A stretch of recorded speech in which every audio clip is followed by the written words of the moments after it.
আসবে, তো আদবির তুমি সামনে এগিয়েও না, পেছনে চলে আসো।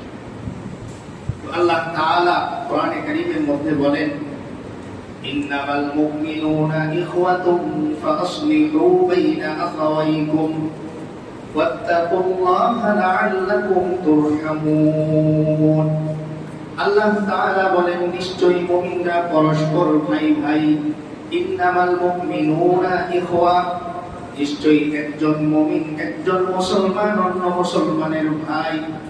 তাহলে আল্লাহ তাআলা প্রথমে পরিচয় করিয়ে দিচ্ছেন যে আগে তোমাদের পরস্পরের পরিচয় শুনো, এরপর তুমি চিন্তা করবে যে তোমার পরিচয় যার সাথে হলো তার সাথে তোমার কি আচরণ করা উচিত।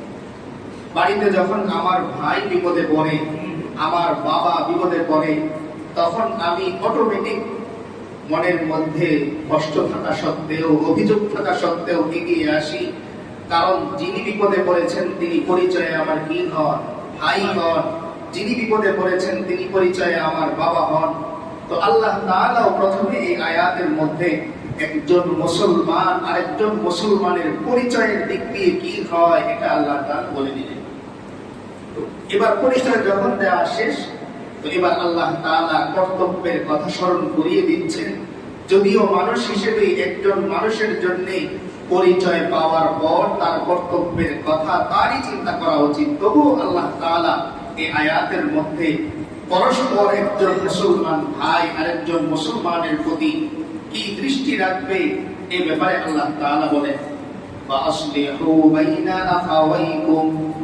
ও মুমিন বান্দারা, পরস্পর যদি তোমরা কখনো সমস্যায় পড়ে যাও, বিপদে পড়ে যাও, তো তোমরা একে অন্যের সমস্যা সমাধানের জন্য এগিয়ে আসো। তাহলে পৃথিবীর যে প্রান্তেই মুসলমান কোনো বিপদে পড়ুক, যে কোনো ধরনের বিপদ, একজন মুসলমান হিসেবে আল্লাহর আদেশ হিসেবে আল্লাহ তাআলার পক্ষ থেকে আমাদের উপর দায়িত্ব দিয়ে দেওয়া হয়েছে। এই দায়িত্বের জায়গা থেকে আমার তার পাশে দাঁড়াতেই হবে। এরপর আল্লাহ তাআলা বলেন যে যদি পরিচয় পাওয়ার পর, আমি আল্লাহ নসিহত করার পর, আদেশ দেওয়ার পরও যদি কোনো মুসলমান বান্দা এই কাজে এগিয়ে না আসে, তো আল্লাহ তাআলা সতর্ক করতেছেন, ওয়াত্তাকুল্লাহ।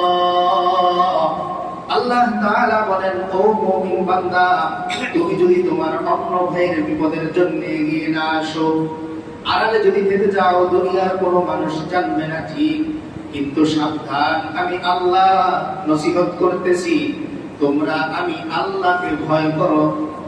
অর্থাৎ দুনিয়ার কোনো মানুষ জানলো না যে আমি অন্যের বিপদে এগিয়ে আসিনি, অন্যের কোনো কাজ সমাধায় আমি এগিয়ে আসিনি, মানুষ জানলো না, কিন্তু আল্লাহ তাআলা বলতেছেন, ও বান্দা, আমি তো জানি তুমি যে কারো সমস্যায় কখনোই এগিয়ে আসো না, তাই সাবধান, তুমি আমি আল্লাহকে ভয় করো, কারণ আমি আল্লাহই বিপদ দেই, আবার আমি আল্লাহই এই বিপদ থেকে বান্দাকে বাঁচাই।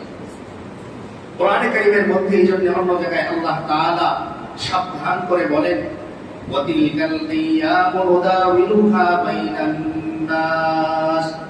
আল্লাহ তাআলা এই আয়াতের মধ্যে বান্দাকে মেসেজ দেন, ও বান্দা, যদি তোমার অন্য মুসলমান ভাইয়ের বিপদে তুমি এগিয়ে না আসো, সাবধান, মনে রেখো, একদিন তোমার উপর ওই বিপদ আসতে পারে। আল্লাহ বলতেছেন, ওয়াতিলকাল আইয়ামু নুদাউলুহা বাইনান নাস। ও বান্দা, প্রতি সপ্তাহেই একটা শুক্রবার আছে, প্রতি সপ্তাহেই একটা বৃহস্পতিবার আছে। এই বৃহস্পতিবার তুমি তোমার অন্য মুসলমান ভাইয়ের সাহায্যে এগিয়ে আসলে না, তো পরের বৃহস্পতিবার বিপদ ধরে তোমার বাড়িতে আসতে পারে, তখন তুমিও দেখবে একাকিত্ব কতটা তোমার জন্য জটিল হয়ে পড়ে। তাহলে আল্লাহ তাআলা প্রথমে আমাদেরকে পরস্পর পরিচয় করিয়ে দিচ্ছেন, মুসলমান মুসলমানের কি হয়? ভাই হয়। কি হয়? ভাই হয়। এখন ভাই হওয়ার পরে আল্লাহ তাআলা দায়িত্ব দিয়ে দিলেন, দায়িত্ব হচ্ছে যে তোমাদের পরস্পর যে সমস্যাগুলো তৈরি হয়, সামাজিক সমস্যা, পারিবারিক সমস্যা, দেশীয় সমস্যা, যে কোনো ধরনের বিপদগ্রস্ত হোক, একজন আরেকজনের বিপদে এগিয়ে আসতে হবে। আমি যে হাদিসটি তেলাওয়াত করেছি, সেই হাদিসের মধ্যে আল্লাহ রাসূল সাল্লাল্লাহু আলাইহি ওয়াসাল্লাম আরো একটু গুছিয়ে তার উম্মতকে বোঝাচ্ছেন।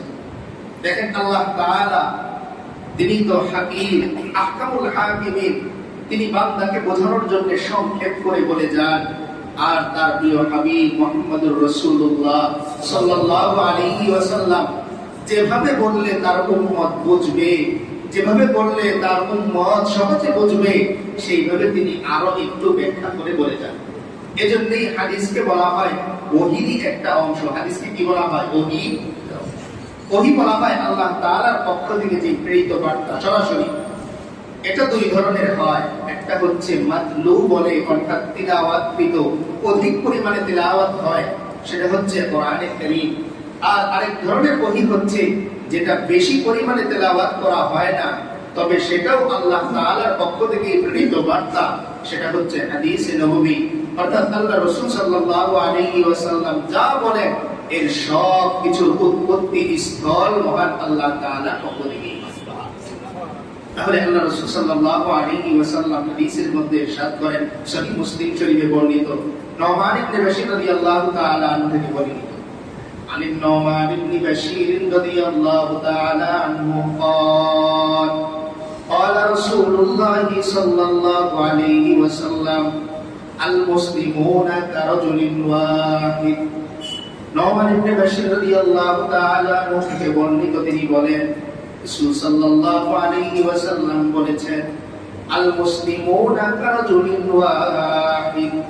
আল্লাহ রাসূল সাল্লাল্লাহু আলাইহি ওয়াসাল্লাম বলেন, ও আমার উম্মতেরা, পৃথিবীর সব মুসলমান বান্দারা উম্মতেরা পরস্পর একজন লোকের মতন।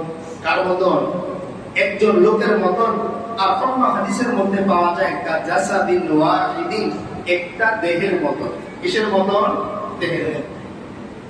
তো সমস্ত মুসলমান পরস্পর সবাই একসাথে মিলে, কোন হাদিসের মধ্যে আমরা সহিহ মুসলিমের যে রিওয়ায়াত এখানে পেলাম কারাজুলিন ওয়াহিদ, একজন ব্যক্তির মতন। আর অন্য বর্ণনায় পাওয়া যায় কাজাসাদিন ওয়াহিদিন, একটা দেহের মতন। আচ্ছা, এরপর আল্লাহ রাসূল সাল্লাল্লাহু